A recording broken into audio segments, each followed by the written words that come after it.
I'm actually going to read that to you a little later in the program. Folks, we're going to try this one more time. State Representative Scott Baltz, I appreciate you being on, and we may lose you at any second. I don't know what's going on with our phone system. I apologize to you and our listeners. Feel free. What did the governor's office tell you? Governor's office actually contacted Representative Joe Jett and said that if I didn't vote for Senate Bill 140, that the panic button would never be funded again. I don't know what you got a while ago, but, this thing is saving lives. We're the first in the nation to have it. It does cost some money, but we were actually, the reason the appropriation was ran, and I don't know if you got this a while ago before we got cut off, we could have an avenue to get some money to pay for this. Well, we have to have the appropriation in place to do that. Well, the governor vetoed it because he said he is fundamentally against paying for it, and he thinks the schools ought to pay for it, and I said that's an unfunded mandate, Governor. Why do you think, I guess it seems like a very specific thing. This was your idea, the panic button system? I mean, was that originally your bill? Yes, it was. And, I've been in emergency services. I actually was working the ambulance. I was an EMT and a firefighter and fire chief and everything else. And they called me in after the West Side shooting over there, and I came over there to Jonesboro and relieved the paramedics and EMTs that actually worked that crisis, that disaster. And, seeing and visiting with them and talking to them, we don't need this happening any place else, and if this thing can just protect those kids and those teachers, it's worth every penny of it, and it's doing it. So you voted against the internet sales tax. You did. I did. You did the opposite of what the governor wanted you to do. Yes.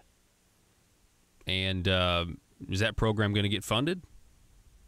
Like I say, there could be a chance in maybe 30 to 60 days that there could be some money come through.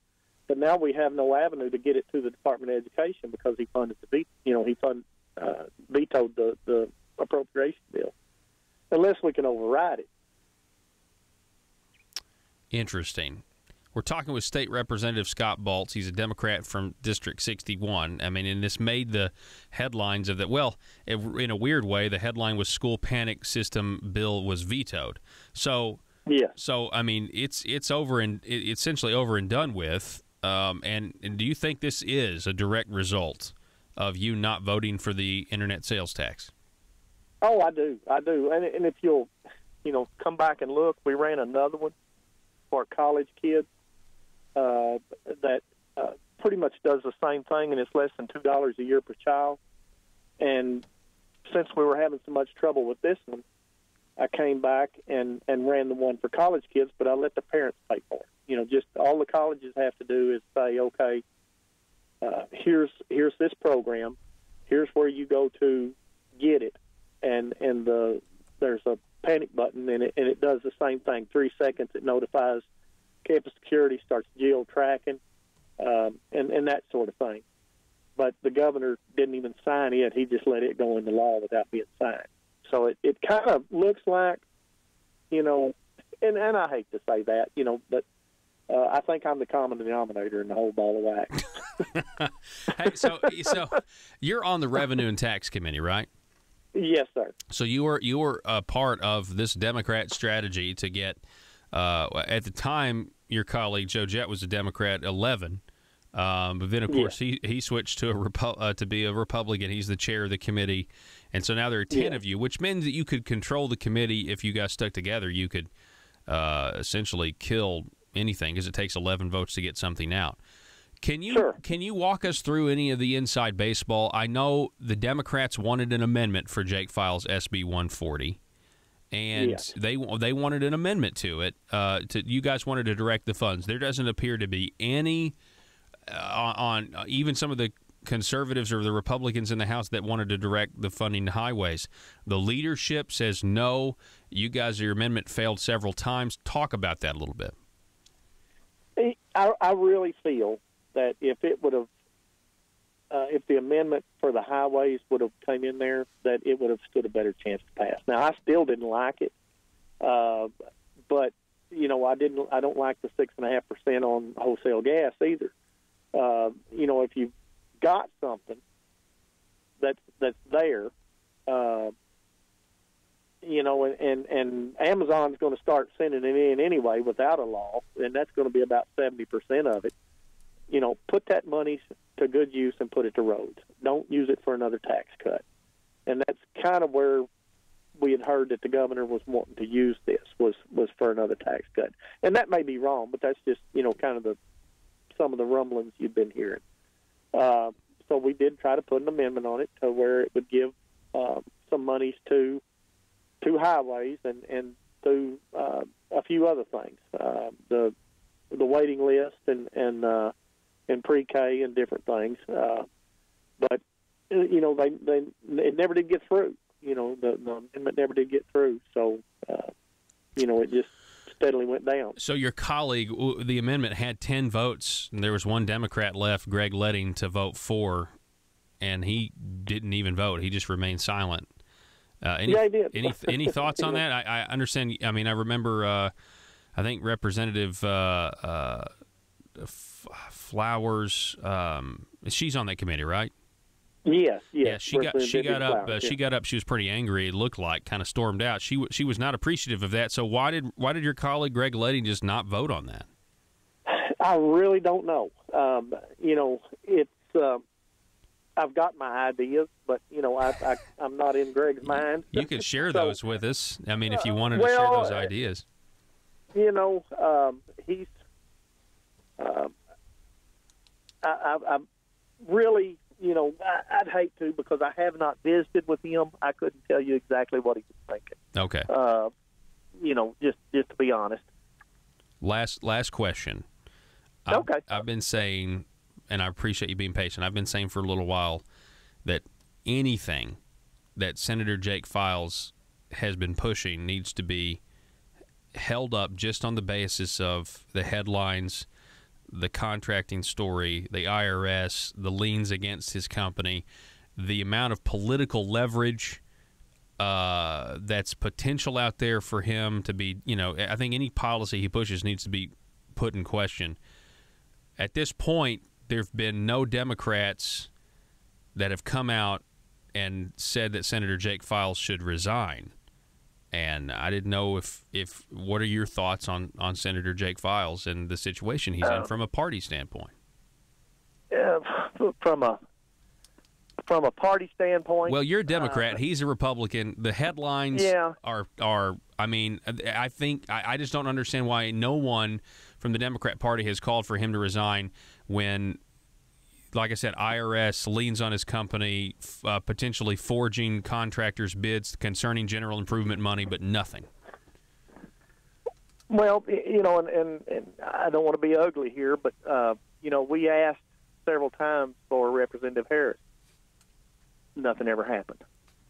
You mean Representative Justin Harris? Yeah. Well, you haven't even asked for Jake Files. So you're saying because Justin Harris didn't resign, why bother with Jake Files? Well, no, not necessarily. There has been some discussion, but it's one of those things we just about, I guess, decided to let the process take the course that it's going to take, and let the system work through it, because we have asked, not for Senator Files, but we have asked for other things, and leadership just pretty much snubs its nose at you. Now, when you say leadership, are you talking about Republican leadership, Democrat leadership? Republican leadership. Okay. We tried to, and I don't want to be ugly, but we tried to put the clincher on some things this session, and we were never recognized. We had the number of hands we needed, and that's, it seems kind of trivial, but it was stuff that, if it would have been the other way around, and in all fairness, when Governor Beebe was there, same thing went on, but it just, folks need to be an open book. People need to know what's going on. Yeah. I'm not God's gift to anything. I'm down there for my people in my district. Let me ask you about that. You brought up Governor Beebe, and I can't help but remember a similar situation. I think you've acted differently in this situation, and I'd love for you to tell me the difference.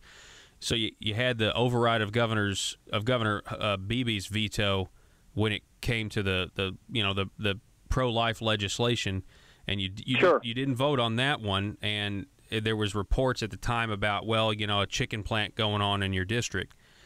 What's the difference there? The chicken plant was here's the deal in a nutshell.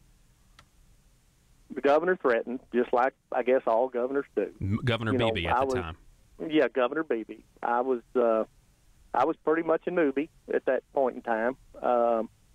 He made the comment to me that my district wouldn't get a thing, and I'd be a one-termer. Well, me being a one-termer didn't bother me at all, and I got to thinking, how can I fix this without the babies getting hurt and the district getting hurt?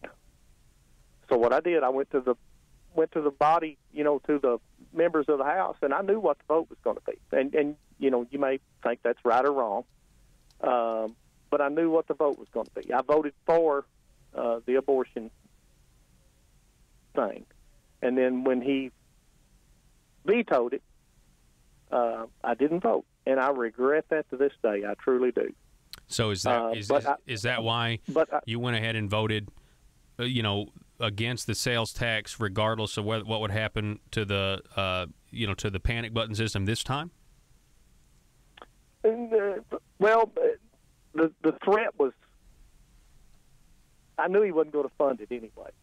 Okay, and so I just I was bound and determined that I wasn't going to be pushed into it again. And I like getting back to the other thing. I knew what the vote was going to be within 2 votes. And I knew the babies were fine. So that's why I did what I did. And like I say, I didn't like what I did, and I regret it to this day. But the only one that took a hit on that thing was me. And I'll do that for the babies and for the district every day, if I have to. State Representative Scott Baltz, we're out of time, sir. I appreciate you coming on the program, sir. I'd love to do it again sometime. Thank you for your honesty, and you be willing to come on. Appreciate it. You bet. Take right, care. Folks, we got to take a break. 870-275-9799. Back in a minute.